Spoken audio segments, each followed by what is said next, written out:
Let it be remembered that on today, November the 6th, the year of our Lord 2023, the great white genocide cover-up was exposed by one Stephen Crowder. Until this date, the plot by the trans mafia to exterminate the white race and wipe them off the face of the United States, of North America even, was completely unknown. It was concealed, and it was aided and abetted at every level of our society. That was until, on this fateful day, one brave cross-dressing live streamer decided to break his silence and expose the truth. Or at least that's kind of the impression I've gotten today. Now, in all seriousness, what Crowder brought out today, assuming that it is authentic, which based on the reaction, I think it probably is authentic, I applaud him. I'm very glad that this came out. I wanted to see it the day that this happened, ever since I heard, I don't know if that was the sheriff in Nashville or the police chief, I don't remember who it was, but they said, hey, we got a manifesto, we got all these writings, this person planned it out, it's all there. And when I heard that, I thought, okay.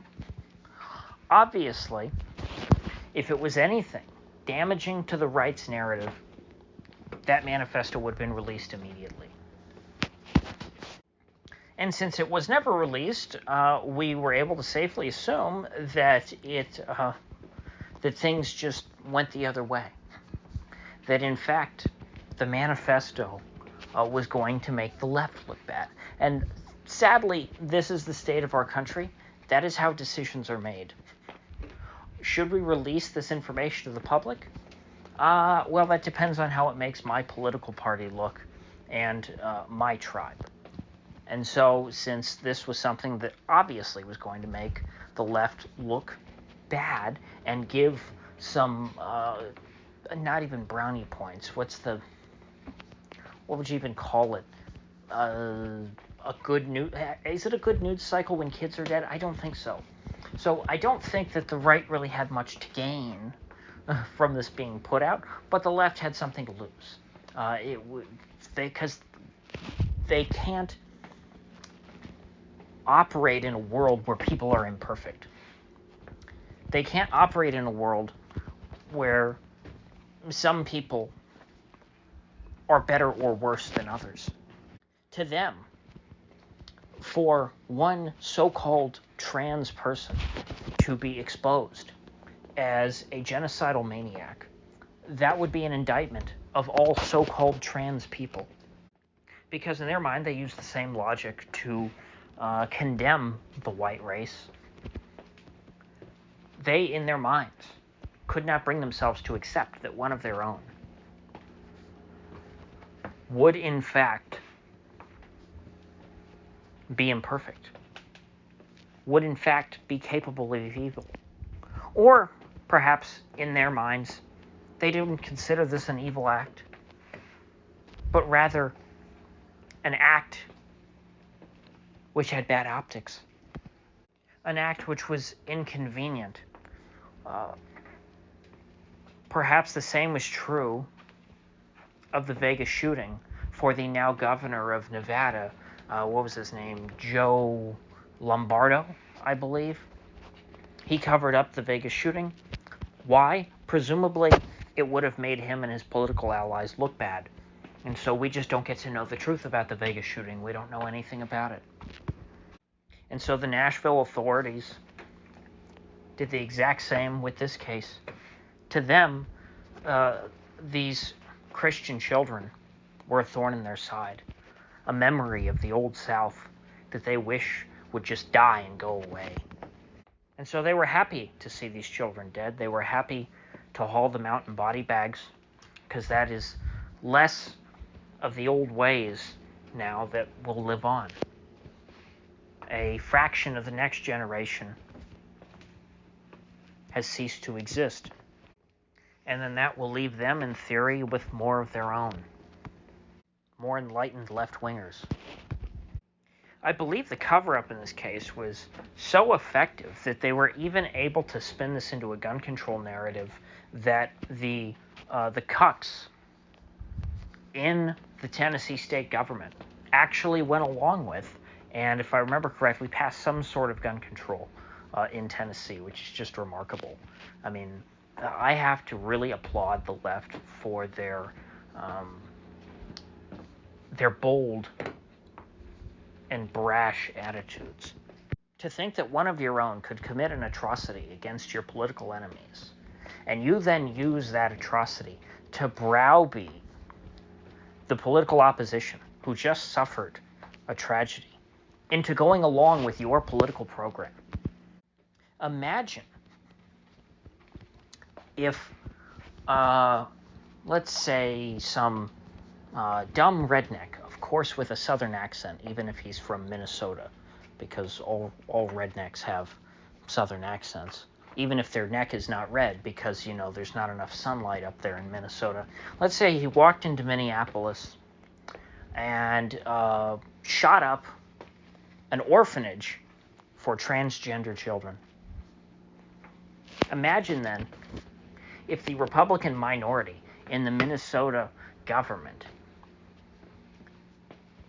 took this massacre by a redneck of transgender children and spun that into some narrative as a justification to outlaw child sex change surgery.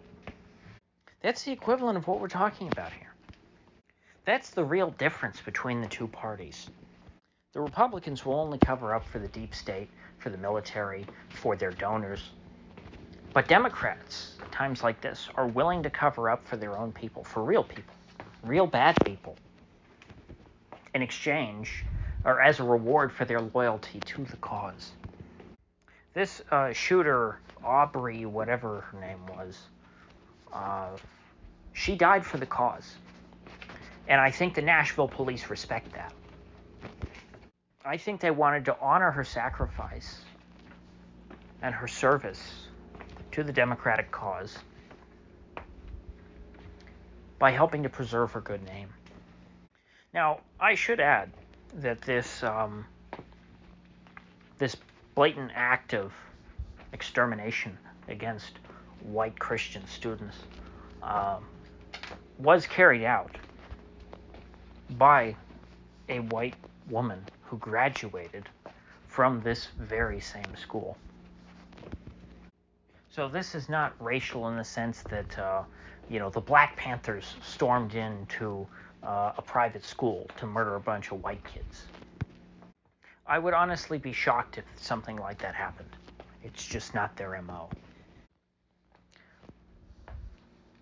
A Black Panther typically is a rational person, someone you can talk to, someone you can deal with. The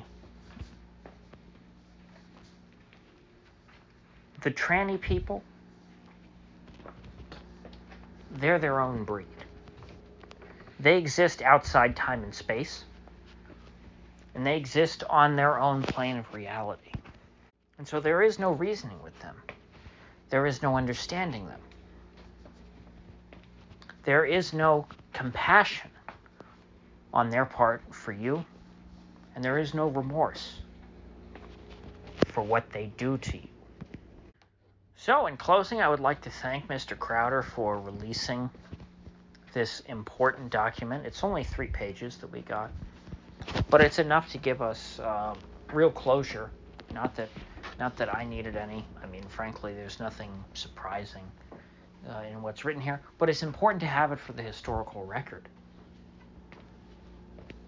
If nothing else, 80 years from now, looking back in this part of history, this is something that should be remembered. This is any facts that we have about the past should be preserved, and they should be made public. They should be written down, and on paper, not just on servers and somewhere, wherever Twitter.com is based, San Francisco still, for the moment, I believe. So, with that said, I will see you folks back here tomorrow.